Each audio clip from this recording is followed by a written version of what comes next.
Hello riders, it's Josh from CycleHunters.com, and I have Phil here. Hey, what's up? Like and subscribe. Like and subscribe. So we have a really cool bike that we don't normally see because they're getting more rare. This is a 2017 Yamaha YZF R6 with the really cool TOCE exhaust. I think that's how you say it. I'm not 100%, but that's what I'm going to say today. So as we get into this, you're going to see a couple little blemishes, but this thing is really cool. Just a little tidbit here. I don't even know if I'm going to be able to show you this because that's kind of hard to see it. There you go. Kind of see how it's Yamaha ghosted inside there. Very cool. I love that kind of stuff. Little tidbits of things like that. This one is super stealth, if you can't tell already. I mean, if I turn out the lights, you are not seeing this bike for sure, because it's very stealthy. But so let's check this thing out. Really cool bike. Everybody knows 599cc inline 4 motor, 6-speed gearbox. They're all about the same when it comes to that in the 600 class. Very sweet looking front end because trying to get a little bit more light on that. It looks like the MotoGP bike, the super bike also. So they're all kind of in line. They're all really similar looking. Seat height on this bike is 33.5 inches. A little taller than most. Usually they're around 32-ish. So you got an inch difference. 4.6 gallon tank. This bike puts out 116.7 horsepower at 14,500 RPMs and 45.5 foot-pounds of torque at 10,500 RPM. So that's the main spec part of it. You can see it has the dual disc brake. Everything is really clear. Tiny little nicks here and there. But other than that, there's only one other thing I'll show you. But for the most part, this bike is really in nice shape. Really in nice shape. There's this one right here. That's my pinky. That's the size of it. So that's it. Other than that, it's kind of it for any kind of blemishes. The thing is just in really great shape. Now, if you don't know and you've been living under a rock, the R6 is not really produced for the United States anymore for consumers, because you have to almost, I think, have a race team, or they're not selling them to just people off the street anymore, which that's a shame, because this bike, in terms of what it looks like, because it looks like the GP bike, is awesome. It sounds awesome. They run great.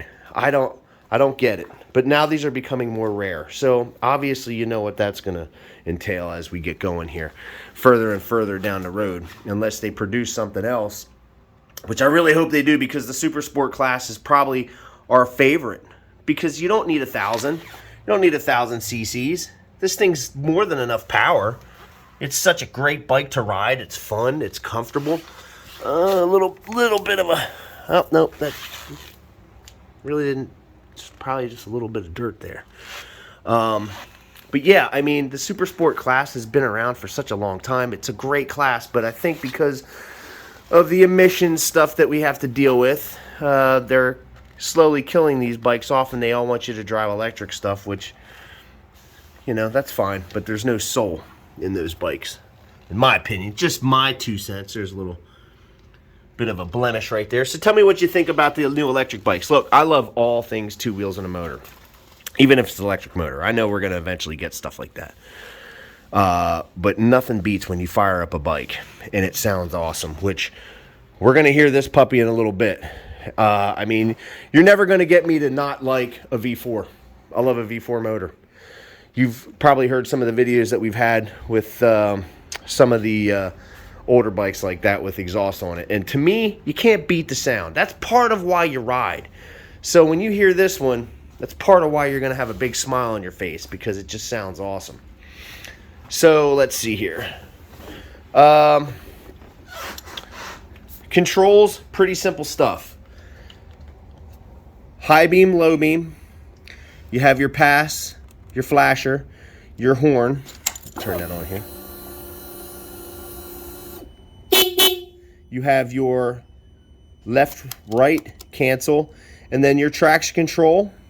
So you can go into there and you can change the modes, which is really cool. So if you're riding and it starts to rain, you don't need all the power that it's got. You can attenuate the power with the traction control selector.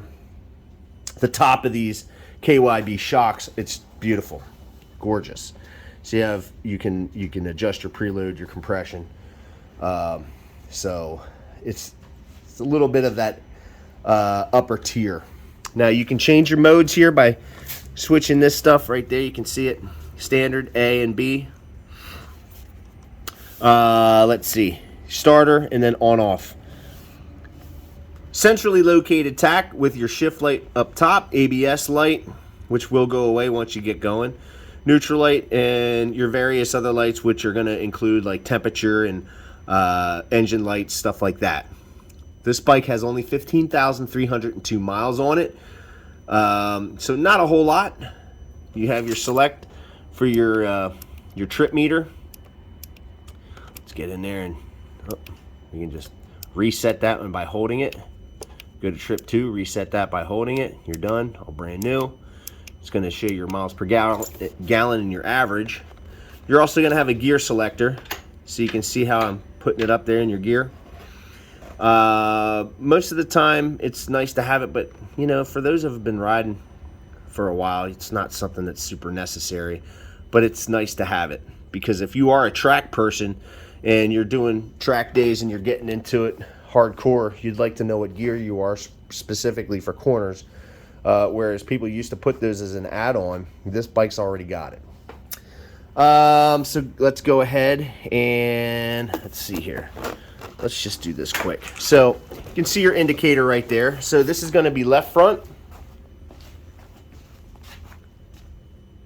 Ooh, that's cool looking.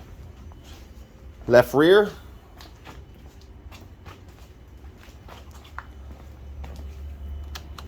It's going to be right rear. Right front. And the really great thing about having these high up on the mirrors is that it is higher. It's easier seen. So a much better design in terms of being able to see, somebody to see versus having it down lower. So very bright LEDs. It's really what you want. So let's cancel that. And this is going to be foot brake. Cool looking brake light. This is handbrake. There you go. See the little battery tender hanging out there. We'll talk about that in a second. But before we do that, yeah, let's fire this baby up. Okay, we're in neutral. Don't know if I have to pull the clutch or not, so. Though I don't have to do that. Oh. So, it's pretty deep sounding. It's a definite different tone that I'm used to out of these TOCE exhausts versus like a Krapovich or a Yoshimura pipe or a GYTR.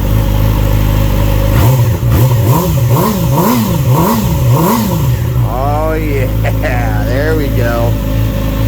Sounds like a Yamaha. You know, it's funny, I say this in a lot of these videos, but you can really tell if you've been around bikes for a while which manufacturer sounds particular to the brand. Yeah. Oh yeah, that means business, boy.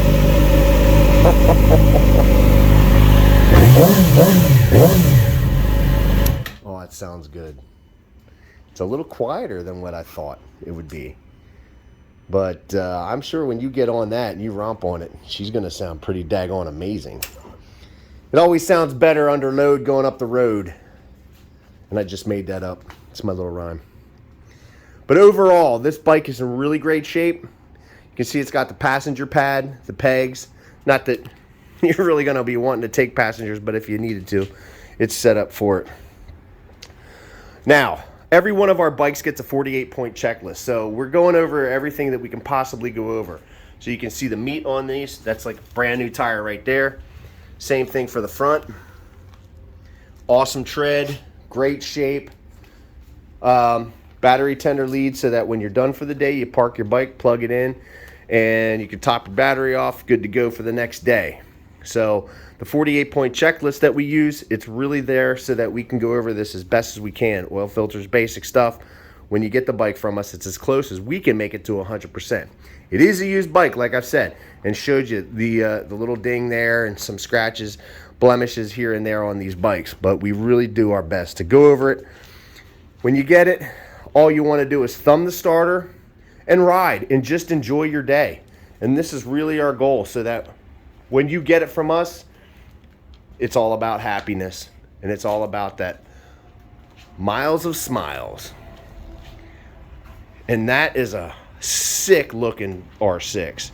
Even has the tank, the grip pads, which is really nice. It's always something I always put on immediately. You got to grip them with your legs when you're turning, when you're learning how to do it. So if you are digging the 2017 Yamaha YZF R6, give us a call at 717-273-1809. Now, you can see the full list of our inventory at www.cyclehunters.com. You can see we have bikes all around. So check out the website. We have stuff in the other garage. We have bikes all over. So if there is something that you're looking for specifically, we can hunt them down, thus the Cycle Hunters. But it just is a matter of letting us know what we need to do to help accommodate you. Whether it be financing, we have aftermarket warranties available, really great stuff. In some cases, we can deliver bikes, but we can ship them. Just let us know what it is that we need to do to help you get something like that in your garage. Because I know for me, I mean, I love two wheels and a motor, as many of you guys do. And something like that facing, if you had a bad day and you look at that, it's going to make you smile, especially when you go turn it on and go ride. It's what it's all about, enjoying it. And this is the fun that we get. Man, I love the look of that bike. Look at the MotoGP bike and look at this. I mean, they're really close looking. To me, that's always the coolest thing. But anyway, guys, you know how it goes. Like and subscribe. Thank you so much. Give us some comments on what you think. What do you think of those TOCE exhausts? Or is there a different way to pronounce that? I don't know. But, you know, until the next bike, my friends, happy riding.